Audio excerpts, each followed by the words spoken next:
మీ ఎలాంటి వ్యాపార ప్రకటనలకైనా వెంటనే మా ఛానల్ సంప్రదించండి. ప్రస్తుతం మనతో పాటు ప్రముఖ ఆధ్యాత్మికవేత్త మంత్రతంత్ర జ్యోతిష్యులు సురేష్ బాబు గారు మనతో ఉన్నారు. గురువుగారితో మాట్లాడేద్దాం. నమస్కారం గురుగారు. జయేష్మన్నారు. గురుగారు, శ్రీ పరాభవ నామ సంవత్సరం మరి ఉగాది రాశి ఫలితాలు ఏ విధంగా ఉన్నాయో చూద్దాం. తులారాశి వాళ్ళకి ఈ కొత్త సంవత్సరం ఏ విధంగా ఉండబోతుంది, వీళ్ళు ఎటువంటి జాగ్రత్తలు తీసుకోవాలి? ఖచ్చితంగా ఈ యొక్క 2026 సంవత్సరం యుగాది నుంచి 2027 సంవత్సరం వచ్చేటువంటి యుగాది వరకు కూడా ఈ సంవత్సరం మొత్తం కూడా ద్వాదశ రాశుల్లో ఒకటైనటువంటిది తులారాశి.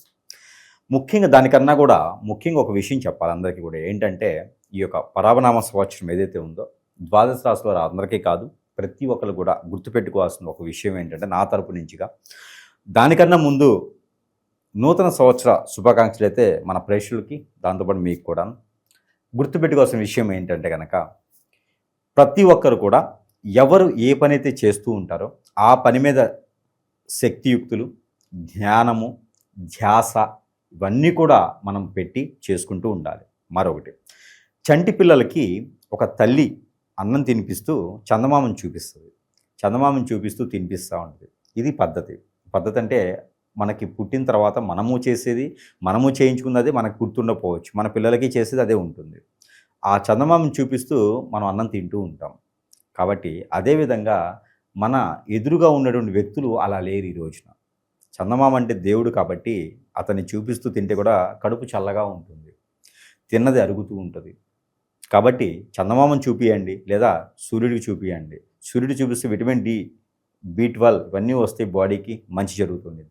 కానీ ఎదుటి వ్యక్తి ముందు చూపించడం, 10 మంది ముందు తినిపించడం, ఇలాంటి చేయడం ద్వారా కూడా పిల్లలు ఎదుగుదల లేకపోవడం ఒకటైతే వారి యొక్క ఆలోచన విధానం కూడా మారేటువంటి అవకాశాలు ఉన్నాయి. అలాంటి ఏమీ కూడా చేసేసి రోగాలు పాలయ్యేదానికి చేసుకోవద్దు. ఇది అవేర్నెస్ కోసం చెప్తా ఉన్నాం. ఇకపోతే తులారాశి, ఇది చెప్పడానికి కూడా ఒక కారణం ఉంది. తులారాశి అనగానే వారిలో తత్వం ఏంటి అంటే, తులారాశిలో ఉండేటువంటి వారంతా కూడా ఇరువురు కూడా దైవస్వరూపంగా ఉంటారు. ఎప్పుడు కూడా వీరికి ఉన్నా లేకపోయినా సహాయం చేసుకుంటూ వెళ్ళిపోతూ ఉంటారు. ఎవరైనా వచ్చి ఏమండి మీరు తప్పితే ఇంకెవరు చేయలేరు అంటే, ఆ ఒక కుబేరుడు టైప్లో, కుబేరుడు వెంకటేశ్వర స్వామికి ఇచ్చినట్టుగా, వెంకటేశ్వర స్వామి వడ్డీ కట్టినట్టుగానే వీరిద్దరి సంభాషణ అలా ఉంటుందన్నమాట. ఈ యొక్క తులారాశి వారు ఏం చేస్తారంటే దానాలు చేస్తూనే పోతుంటారు, అప్పు తీసుకొచ్చి చేస్తూ పోతుంటారు. ఈయనకి టయానికి, వీరికి తులారాశిలో ఉన్న వారికి ఏం కావాలి అంటే టయానికి ఫుడ్ దొరుకుతుంటే చాలు, ఇంకేం ఎక్స్పెక్ట్ చేయరు. ఏదైనా సరే దానం చేస్తూ ఎడం చేస్తూ ఇచ్చేస్తారు, మళ్ళీ గుర్తునిద్దామని చెప్పి ఎడం చేస్తూ ఇస్తూ ఉంటారు. అలాగా వీరు ఒక దేవుళ్ళ వరాలు ఇస్తూ ఉంటారు. వీళ్ళు ఎప్పుడు కూడా వరాలు ఇస్తూనే ఉంటారు. ఒకవేళ ఎవరైనా లవ్ చేశారనుకోండి, ఇప్పుడు నాకు మా ఇంట్లో ఒప్పుకోవట్లేదు అంటూ సరే అండి అంటారు, అంతే, ఇంకేం మాట్లాడలేరు, వీరు బలవంతం చేయలేరు. కాబట్టి వీరు చాలా మంచివారు. ఈ మంచివారుగా ఉండాలి అంటే వారికి కూడా కాలం కలిసి రావాలి. ఆ కాలం కలిసి వచ్చేది ఎప్పుడు ఉంది అంటే ఈ సంవత్సరం కనపడుతుంది. ఎందుకంటే వీరికి ఒకటి చూడండి, గమనించండి. ఆదాయం 5, వ్యయం 14, రాజ్యపూజ్యం 6, అవమానం కూడా 3. అంటే ఇక్కడ ఏమవుతుందంటే మన గణితం అనేది ఒకటి ఉంటుంది. పంచాంగ శాస్త్ర ప్రకారంగా తిథి వార నక్షత్రాలకి సంబంధించిగా గ్రహాల యొక్క స్థితిగతులను బట్టి ఆ సంవత్సరం మొత్తం ఎలా పరిగణనలో తీసుకోవాలో చూసుకొని ఆ ప్రకారంగా భాగించి ఈ యొక్క నెంబర్గా పరిగణనలో తీసుకుంటాం. కాబట్టి ప్రతి ఒక్కరి జీవితంలో ఇలానే ఉంటుందా అనేది లేదు. కానీ ఈ తులారాశి వారికి మిశ్రమ ఫలితాలు ఉంటాయని మాత్రం చెప్పచ్చు. అంటే గత 6 సంవత్సరాలుగా ఏదైనా కోర్టు విషయాల్లో కానీ, వీరికి సంబంధం లేకుండా షూరిటీస్ ఉండి వారు ఏదైనా బాధిస్తుంటే కానీ, భార్యాభర్తలు గొడవలు అయినా కానీ, అన్నతమ్ముల మధ్యన ఆస్తి తగాదాలు అయినా కానీ, పెళ్ళి అయిన తర్వాత పిల్లలు పుట్టకుండా ఉండడం అయినా కానీ, పెళ్ళి అయి భార్యాభర్తలు చాలా దూరపాటుగా ఉండడం అయినా కానీ, ఇవన్నీ కూడా వీరు 6 సంవత్సరాలుగా గమనిస్తూ ఉన్నాం. ఈ 6 సంవత్సరాలుగా ఇవే సమస్యలు ఉన్నాయి. అయితే ఎవరికి 25 సంవత్సరాలు దాటినటువంటి తులారాశి వారికి, ఇక 25 సంవత్సరాల లోపు ఉన్న వారికి ఎవరికైనా ఇప్పటివరకు పెళ్లి కాలేదంటే కనుక ఈ సంవత్సరం కూడా చేసుకోవద్దు అని నా ఉచిత సలహా అయితే ఇస్తాం. ఎందుకంటే ఈ సంవత్సరంలో శుక్రుడు ఈ యొక్క తులారాశికి నీచంలో ఉంటున్నాడు. గురువు కూడా అంత బలంగా లేడు. ఇకపోతే శుక్రుడు గురువు వీరిద్దరే వీరికి పెళ్లి చేస్తారు. ఇకపోతే శని బలం కూడా వీరి మీద పెద్దగా లేదు, ఉంటుంది, ఆయుష్కి ఏమి ఇబ్బంది లేదు. కానీ శని బలం బలంగా ఉంటేనే వీరు పెళ్లి చేసుకోవాలి. ఆ 3 లేవంటే ఒకటి ఉన్నా ఇంకోటి ఉండాలి, అయితే 3 కనిపించట్లా. ఇంకోటి ఉంది. ఇంకోటి కుజుడు కూడా కుంభరాశి, మీనరాశి, మేషరాశి ఇలా తిరుగుతూ తిరుగుతూ వచ్చేటప్పటికి మొదటి 6 మాసాలు అయిపోతాయి. ఎస్. కాబట్టి వీరు ఈ సంవత్సరంలో పెళ్లి చేసుకోకపోవటమే మంచిది. వచ్చేటువంటి యుగాది తర్వాత వీరు పెళ్లి చేసుకోవచ్చు. లేదండి మా అబ్బాయికి 34 సంవత్సరాలు వచ్చినాయండి, మా అమ్మాయికి 29 సంవత్సరాలు వచ్చినాయండి, ఇంకా అసలు ఆగలేమండి అంటే పెళ్ళి అయినా కూడా ఆగలేరు. పెళ్ళయ్యాక దూరమయ్యే కన్నా పెళ్లి చేసుకోకపోవడం మంచిది. ఇంకో సంవత్సరం అయితే కొంపలు మునగవు. కాబట్టి పెళ్ళి అనేది చేసుకోకపోకుండా ఈ సంవత్సరంలో ఏం చేయాలంటే మంచి వనరులు వెతకాలి, ఆదాయం వచ్చే వనరులు వెతకాలి, పార్ట్నర్షిప్ వ్యాపారాలు వెతకకూడదు. అలానే ఈ యొక్క పరాభనామ సంవత్సరంలో మీకు పోయినటువంటి పేరు, ప్రఖ్యాత, హోదా, డబ్బు, పలుకుబడి ఏవైతే ఉన్నాయో, 6 సంవత్సరాల నుంచి పోయినటువంటి ఏవైతే ఉన్నాయో అవన్నీ నిలదొక్కుకోవాలి. మీకు గత 4 సంవత్సరాల క్రితమే ఇది 2022-23 సంవత్సరాల్లోనే మీరు విదేశానికి వెళ్ళాల్సినటువంటి అదృష్టం ఉంది. అప్పుడు మీరు వెళ్ళలేదు, ఎందుకంటే మీకున్నది పాస్పోర్ట్ కూడా దానం చేస్తున్నారు. కాబట్టి అదంతా కూడా మళ్ళీ మీకు అందిపుచ్చుకునే విధంగా ఈ సంవత్సరం కష్టపడాలి. కష్టపడి విదేశాల్లో కావచ్చు, స్వదేశంలో కావచ్చు మంచి జాబు, హోదా, ఒక స్థానం స్థావరించుకుంటే నెక్స్ట్ వచ్చేటువంటి సంవత్సరంలో వీరు ఒక స్థాయికి ఉంటారు. మా అబ్బాయి ఇది చేస్తున్నారని మీ నాన్నగారు, మీ అమ్మగారు బలగుద్ది చెప్పటానికి ఒక ఆలోచన ఉంటుంది. లేదా ఆడపిల్ల అయితే మా అమ్మాయి టీచర్ చేస్తుందండి, కలెక్టర్ చేస్తుందండి అని చెప్పేసి అని మేము కట్నం ఇవ్వమండి అని చెప్పి ఎదురు కట్నం లాగొచ్చు. అలాంటిది మంచి మ్యాచ్ దొరుకుతుంది. అబ్బాయి మంచిగా ఉంటాడు, అమ్మాయి మంచిగా ఉంటుంది. అప్పుడు 7 తరాల పాటు అన్యోన్యంగా ఉంటుంది. తులారాశి వారి ఇంట్లో ఒకరు సెట్ అయ్యారు అంటే, ఒకరు పెళ్లి చేస్తున్నారంటే బాధ్యత, కుటుంబ గౌరవం, అమ్మాయి తరపున అబ్బాయి తరపున విరువురికి కూడా చూసుకోగలటువంటి కెపాసిటీ అన్నీ ఆయన మీదే ఉంటాయి. బాధ్యత, బరువులు కూడా ఆడపిల్లైనా ఆవిడ మీదే ఉంటాయి. కాబట్టి ఏదైనా వేసే అడుగు చాలా తొందరపాటు కాకుండా ఆలోచించుకొని వేసుకోవాలి. ప్రతి అడుగు కూడా వజ్రంతో సమానం. ప్రతి అడుగు కూడా మళ్ళీ వెనక్కి తీసుకునేటువంటి తత్వం. కాబట్టి వేసే ప్రతి అడుగు కూడా ఆచిచూచి ముందుకు వేస్తే ఖచ్చితంగా రానున్నటువంటి 2027 ఏప్రిల్ 17వ తారీఖు వచ్చిన యుగాదిలోపు అన్ని రకాల రంగాల్లో కూడా వీరు స్థిరస్థాయిగా నిలబడి ఇంకొక ఎంతోమందికి ఉపాధి అవకాశాలు కల్పించే విధంగా కనిపిస్తున్నారు. అందులోనూ వీరు ఐరన్, ఇనుము, ఇటుక, సిమెంటు ఇలాంటి రంగాల్లో కూడా బాగా రాణించేస్తారు. రియల్ ఎస్టేటు వ్యాపారాల్లో బాగా వృద్ధి చెందుతారు. ఫ్యాషన్ డిజైనర్, బొటిక్, అలానే బ్యూటీ పార్లర్స్, ఫ్యాన్సీ షాప్స్, పచారీ షాప్స్, సూపర్ మార్కెట్స్, మర్చెంట్స్, అలానే ఎక్స్పోర్ట్స్, ఇంపోర్ట్, మార్కెటింగ్, బ్యాంకింగ్, ఈ బ్యాంకింగ్ రంగాల్లో కూడా వీరు కొంచెము ముందడుగు వేసేలా ఉన్నది. వచ్చేటువంటి అవకాశాలని ఖచ్చితంగా అందిపుచ్చుకోవాలి. పంచాంగంలో ఉంది, అందరూ చెప్తున్నారు. పంచాంగ శ్రావణంలో చూసాము, ఎంతోమంది రాసినటువంటి పంచాంగాలు చూసాము. ఈ గురువు గారు ఇది వెరైటీగా చెప్తున్నారు, అందులోనేమో ఆదాయం 5 ఉంది, ఖర్చు ఏమో దాదాపుగా 14 కనిపిస్తోంది, ఇక నేను సంపాదించేది ఏంది, అప్పు తెచ్చి పెట్టాలా అనుకునేటువంటి ఆలోచన అందరికీ ఉంటుంది. కానీ ఇక్కడ మనము పంచాంగ శ్రావణం అనేది ఏంటంటే ఓవరాల్గా ఉండేటువంటి గ్రహఛాయ. ఇప్పుడు మనకి తులారాశిలో 3 సంవత్సరాల బాలుడు ఉంటాడు, వాడి ఖర్చులు ఏముంటే ఆదాయమే ఉంటుంది. అలానే 60 సంవత్సరాలు పెద్ద ఆయన ఉంటారు, ఆయన ఖర్చులు ఏముంటే ఆదాయమే ఉంటుంది. 30 సంవత్సరాలు ఉన్నటువంటి పిల్లవాడు ఉంటాడు, ఆ 30 సంవత్సరాలు ఉన్నటువంటి వారు ఒకరు ₹1,00,000 సంపాదిస్తారు, ఒకరు 3 లక్షలు సంపాదిస్తారు, ఒకరు 30,000 సంపాదిస్తారు. అంటే వారి ఒక చేసేటువంటి వృత్తుల పరంగా వారి గోచార ప్రకారంగా కూడా మనం చూసుకోవాలి.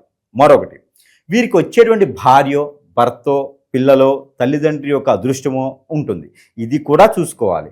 అంటే పంచాంగంలో ఉన్నది ప్రతి ఒక్కటి మనకు అవుతుందా అనేది ఉండదు. పర్సనల్ హరస్కోప్ అనేది ఒకటి ఉంటుంది. ఇప్పుడు తులారాశి వాళ్ళు ఉన్నప్పుడు కలెక్టర్ ఒకరు ఉన్నారు, బిల్ కలెక్టర్ ఒకరు ఉంటారు, సీఎం ఒకరు ఉంటాడు, సీఎం ఒకరు ఉంటారు. కాబట్టి అందరికీ ఒకటే రకమైనటువంటి అదృష్టం అనేది ఉండదు. ఇది మాత్రం ప్రతి ఒక్కరు గుర్తుపెట్టుకోండి. ఇకపోతే ఈ సంవత్సరంలో ముందుకు వెళ్ళాలంటే కనుక మనం చెప్పినటువంటి రంగాల్లో ముందుకు వెళ్తే వారు స్థిరస్థాయిగా నిలదొక్కోవడానికైతే ఒక అవకాశం అనేది మాత్రం కనబడుతుంది. కుటుంబ వాతావరణం ఏ విధంగా ఉంటుందంటారు? భార్యాభర్తల మధ్య అనుబంధం కావచ్చు, ఓవరాల్గా ప్రేమ, ఇదంతా కూడా వీరికి ప్రేమానురాగాలు బాగానే ఉంటాయండి. వీరికి ఒక్కోసారి చికాకు వచ్చేసి వెళ్ళిపోతూ ఉంటారు. ఆ కాలు కొట్టుకుంటూ 2 జేబుల్లో చేతులు పెట్టుకుని వెళ్ళిపోతూ ఉంటారు అనమాట. వీళ్ళకి నాకేం సంబంధం లేదని వెళ్ళిపోతూ ఉంటారు. ఆ కోసుడు దూరం వెళ్ళిపోయి మళ్ళీ వెనక్కి వస్తారు. అబ్బా నా తప్పదులేదు, జీవితంలో నాకు ఎక్కడో రాసిపెట్టి ఉంది, నాకు తప్పేటట్లేదు అని చెప్పి మళ్ళీ వెనక్కి వస్తూ ఉంటారు అనమాట. కాబట్టి వీరు జీవితంలో కుటుంబాన్ని వదులుకోలేరండి. ఎందుకంటే అందరూ వదిలేసి వెళ్ళిపోయిన తర్వాత వీళ్ళు పడతారు, వీళ్ళు మేము పడతారు అన్నమాట, మీరే బాధ్యతని. కాబట్టి కుటుంబంలో వీరికి కలహాలేం ఉండవు, కాకపోతే వీరినే తక్కువ చేస్తారు. ఉన్నవాళ్ళంతా కూడా అబ్బా ఏం చేసావులే, వీరికి మీద బాధ్యతలు పెట్టి ఏదో చేయమంటే ఎక్కడికి వెళ్ళి చేస్తారు. వాడిని కూడా అవకాశం ఇవ్వాలి కదా. అవకాశం ఇస్తే కదా చేస్తారు. కానీ వాళ్ళకి ఉన్నటువంటి సమయాన్నే అవకాశంగా మలుచుకొని నిలబడేదానికి ప్రయత్నం చేస్తారు. ఎవరి మీద డిపెండ్ అవ్వరు. వాళ్ళు మాట మీద నిలబడేటువంటి వ్యక్తులు తులారాశి వారు. అందులోనూ అట్రాక్ట్ చేసే తత్వం ఉంటుంది వారిలో.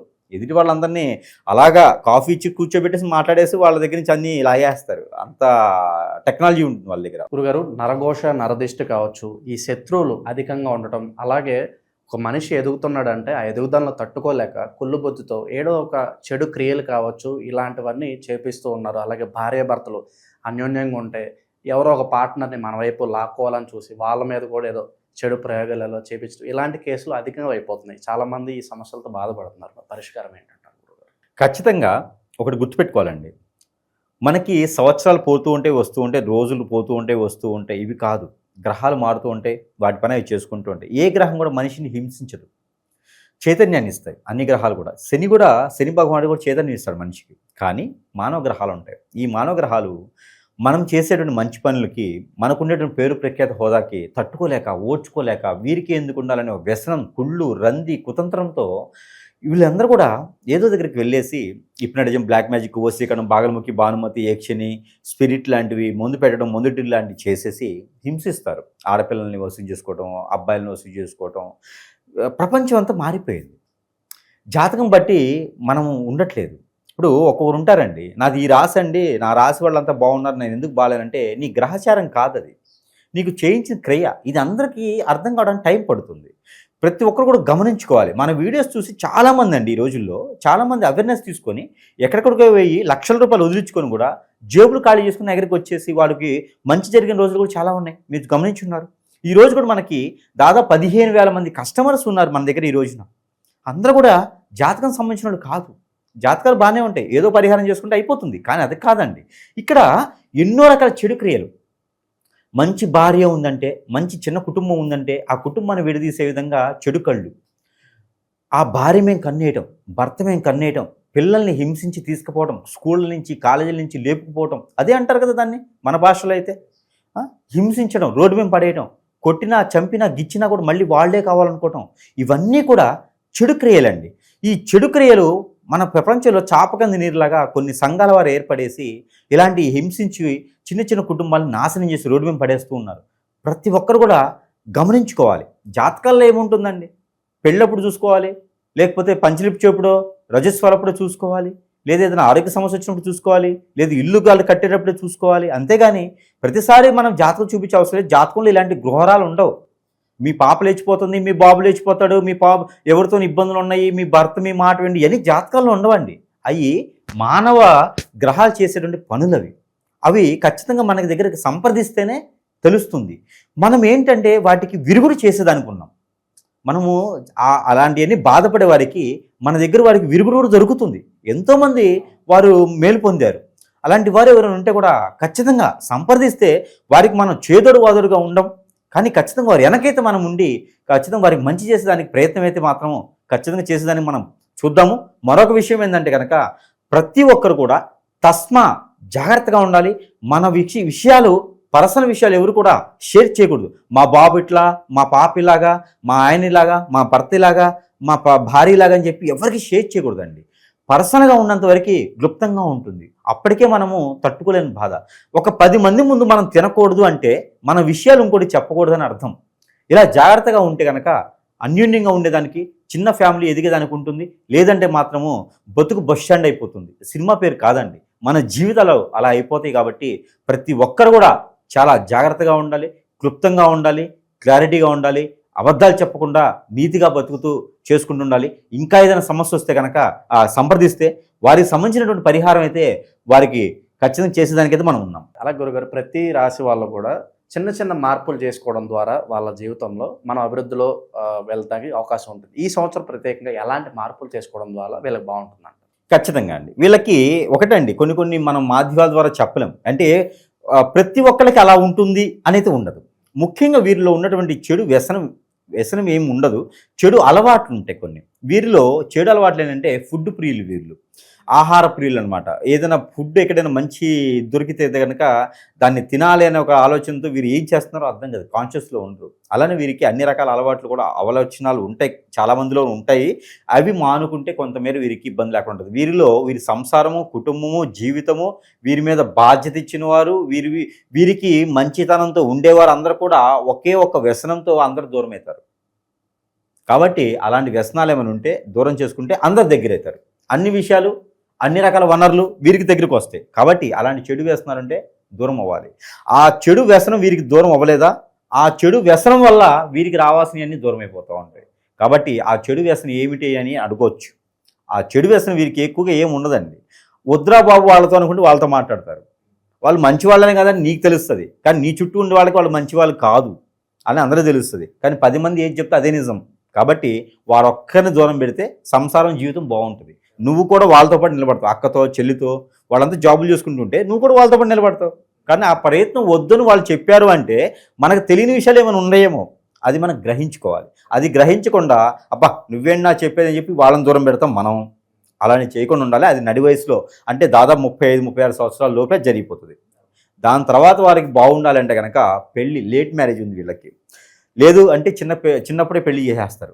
కుటుంబ సభ్యుల్లోనే పెళ్లి జరిగేటువంటి అదృష్టం ఎక్కువ మందికి ఉంది. అది అవ్వకపోతే కనుక బయట మ్యాచ్, ఇంటర్ క్యాస్ట్ ఎక్కువ అయ్యేటువంటి అవకాశాలు ఉన్నాయి వీళ్ళలో.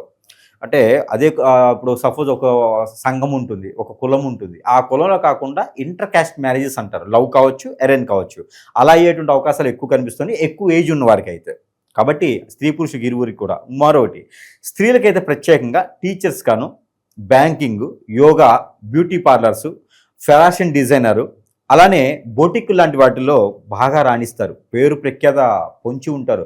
ఇంకోటి ఉంది, సినీ రంగం కూడా వీరికి అద్భుతంగా ఉంటుంది. స్త్రీలకైతే కనుక, తులారాశిలో పుట్టిన స్త్రీలకి సినీ రంగం కూడా అద్భుతంగా ఉంటుంది. కాబట్టి ఇలాంటి ప్రయత్నాలు చేస్తే అదృష్టం అనేది ఖచ్చితంగా వస్తుంది. కాబట్టి పెళ్లి మాత్రం దయచేసి పోతేనే మంచిది. మరి ఈ సంవత్సరం ఇంకా బాగా విశేషంగా వీళ్ళు కలిసి రావాలంటే ఎలాంటి పరిహారాలు బాగుంటాయి అంటారు వీళ్ళకి? ఖచ్చితంగా వీరికి ఈ యొక్క యుగాది నుంచి 2027 సంవత్సరం ఏప్రిల్ 17వ తారీఖు వచ్చేటువంటి యుగాది వరకు కూడా ఈ సంవత్సరం రోజుల పాటు కూడా వీరు ఒక చిన్న చిన్న పరిహారాలు చేసుకుంటే సరిపోతుంది. దాంతోపాటు ఇంకేదైనా సమస్యలు ఉన్నాయి, గురువుగారు చెప్పినట్టు కాకుండా ఇంకా బాధిస్తున్నాయి మమ్మల్ని, ప్రతిరోజు ఏడుపాల్సి వస్తుంది, పెళ్ళి అవ్వట్లేదు, భార్యభర్త దూరం అవుతున్నారు, ఇట్లా చాలా రకాల సమస్యలు ఉంటాయి. ఇలాంటివన్నీ కూడా ఉన్నాయంటే కనుక ప్రతి ఒక్కరు మన దగ్గరికి వచ్చేటువంటి ఇది అయితే ఉండదు. ఎక్కడెక్కడో ఉంటారు, విదేశాల్లో ఉంటారు. ప్రతి ఒక్కటి చిన్న చిన్న విషయాలకి అన్నీ కూడా రావాలంటే కూడా లక్షల రూపాయలతో కూడినటువంటి విషయం నా ఫీజు తర్వాత. కాబట్టి వీరందరికీ కూడా మనం ఏంటంటే మన వంతుగా కొన్ని వస్తువులు అయితే కనుక వారి సమస్యను బట్టి ఆ సమస్యకు పరిష్కార మార్గంగా కొన్ని వస్తువులు అయితే మాత్రం ఖచ్చితంగా వారికి ఇచ్చేదానికి ఉన్నది. ఆ వస్తువులు కావాలంటే కూడా సరసమైనటువంటి ధరలను వారికి చెంతకే చేర్చేటువంటి సదవకాశాలు కూడా మన దగ్గర లభ్యపడుతున్నాయి. కాబట్టి దాన్ని సద్వినియోగం చేసుకోవచ్చు. ఇకపోతే వీరికి ఈ సంవత్సరం మొత్తం కూడా వీరికి gold, silver colours, gold colour, silver colour, అలానే blue colour, sky blue colour వీరికి అద్భుతంగా ఉంటాయి. ఈ సంవత్సరం మొత్తం కూడా అద్భుతంగా ఉంటాయి. నెంబర్ 9, 8 అండ్ 6 ఈ 3 నెంబర్ కూడా వీరికి అద్భుతంగా ఉంటాయి. కొత్త ఫ్రెండ్స్ అవుతారు, వారితో ఇలాంటి నెంబర్స్ ఏవి ఉంటుంది ఖచ్చితంగా చూసుకోవచ్చు. 6 కానీ 8 కానీ ఉంటుంది. కొత్తగా ఫ్రెండ్షిప్ అయ్యేటువంటి వ్యక్తులతో కూడా వారి క్యాలిక్యులేషన్, బర్త్డే కానీ, మంత్ కానీ, వారు సంపాదించేది కానీ, వారి పేరు కానీ టోటల్గా క్యాలిక్యులేషన్ చేస్తే వీరికి ఫ్రెండ్షిప్ అయ్యేది కూడా ఈ 3 నెంబర్లోనే అవుతారు. ఇక్కడే వీరికి అర్థమైపోద్ది ఏమిటి జీవితం అనేది. సో అలాంటి వాళ్ళతో రిలేషన్ కూడా లాంగ్ టైం ఉంటుంది. కాబట్టి వీరికి లక్కీ నెంబర్ కూడా ఆ 3. ఇంకా వీరికి వారం, శుక్రవారం, గురువారం 2 వారాలు వీరికి అద్భుతంగా ఉంటాయి. ఎక్కడైతే వీరికి వెళ్తారో అక్కడ పనులు లేటుగా అవుతాయి. కొంచెం నెమ్మదిగా ఉంటే, కోపం తగ్గించుకొని ఉంటే వీరికి అన్నీ కూడా సాధించుకోవచ్చు. ఇక వీరికి కలిసి వచ్చేటువంటి అన్నీ చెప్పాం కాబట్టి ఇక పరిహారాలు, ఇక దేవుని అనుగ్రహం కావాలి ఖచ్చితంగా వీరికి దేవుని అనుగ్రహం అంటే కనుక ఆంజనేయ స్వామి ఆలయంకి వెళ్ళి ఆకు పూజ చేయించుకోవాలి ప్రతి 3 మాసాలకు ఒకసారి అయినా సరే. లేదు అంటే కనుక శివాలయంలో అభిషేకం చేసుకోవాలి. పంచామృత అభిషేకం కనుక శివాలయంలో చేసుకుంటే చాలా మంచిది. అలానే రావి చెట్టు, వేప చెట్టు కలిసి ఉన్న దగ్గర వీరికి అదృష్టం ఉంటే కలిసి ఉంటే అక్కడ అభిషేకం చేసుకోవడం, నాగపడిలకి అభిషేకం చేసుకోవడం, మానస అమ్మవారికి అభిషేకం చేసుకోవడం, అలానే అమ్మవారికి కుంకుమర్చన చేయించుకోవడం లాంటి దేవునికి సంబంధించినటువంటి చేసుకోవాలి. ఇక ఎప్పుడైనా ఒకసారి బఠానీ గుగ్గిళ్ళు ప్రతి బుధవారం కానీ అట్లా పెట్టుకుంటే చాలా మంచిది. ఇక ఎవరికైనా ఒక 2-3 భోజనం పెడితే ఇంకా మంచిది. వీరికిను ఈ కలిసి వచ్చేటువంటిది బాగుంటుంది, ఆర్థికంగా ఇబ్బందులు లేకుండా ఉంటారు. ఇక వీరికి ఇంకా కూడా కావాలి అనుకుంటే కనుక వీరు ప్రతిరోజు ప్రతి 3 రోజులకు ఒకసారి చేసుకునేటువంటి పరిహారం ఒకటి ఉన్నది. అదేమిటంటే కనుక గోధుమ పిండి ఉండలుగా చేసుకొని ఆ ఉండల్ని మనము పారెడు నీటిలో కానీ చేపల చెరువులో కానీ ఒక 4-5 ఉండలు వేయటం. ఆ ఉండలు వేసేటప్పుడు మనకున్న కోరికలు కానీ దోషాలు కానీ తీరాలి అనుకొని వేస్తే అన్ని రకాలుగా కూడా వీరికి సానుకూల పడేటువంటి వాతావరణం అయితే లభ్యపడుతుంది ఈ యొక్క సంవత్సరం మొత్తం కూడా ఈ యొక్క రాశి వారికి. ఓవరాల్గా ఈ రాశి వాళ్ళందరికీ కూడా విశేషంగా అన్ని కలిసి రావాలని చెప్పి మనస్ఫూర్తి కోరుకుందాం. ధన్యవాదాలు.